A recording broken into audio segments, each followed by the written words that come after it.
বন্ধুরা, আমাদের দেশের পৌরাণিক গল্পগুলোতে যেমন বিভিন্ন ভূতের সন্ধান পাওয়া যায়, তেমনভাবেই জাপানিজ মিথোলজিতে অনেক ইন্টারেস্টিং সব ঘোস্টদের দেখা মেলে। অনেকেই এসব ভূতে বা ক্রিয়েচারে বিশ্বাস করে, আবার অনেকেই এসব মিথ বলেই উড়িয়ে দেয়। তবে জাপানের অনেক ফেমাস একটা মিথিক্যাল ক্রিয়েচার হলো কাপ্পা।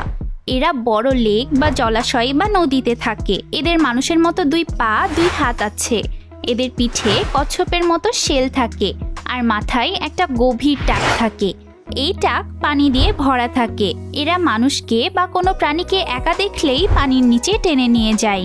আর হ্যাঁ, এরা কিউকাম্বার্স অনেক পছন্দ করে। তবে এরা বেশ বুদ্ধিমান আর নিজেদের প্রমিস রক্ষা করার জন্য ফেমাস। কাপ্পাদের নিয়ে অনেক বকে ফেললাম, তবে আজকের ডোরেমনের এপিসোডটাই দেখানো হয় যে কাপ্পা সত্যিই আছে। তাই আপনারা দ্রুত নিচের লেখাটায় ক্লিক করে ভিডিওটা এক্ষুনি দেখে ফেলুন। আর আপনারা যারা এখনো চ্যানেলটিকে সাবস্ক্রাইব করেননি, তারা এরকম আরও ভিডিওর জন্য সাবস্ক্রাইব করে ফেলুন। টাটা।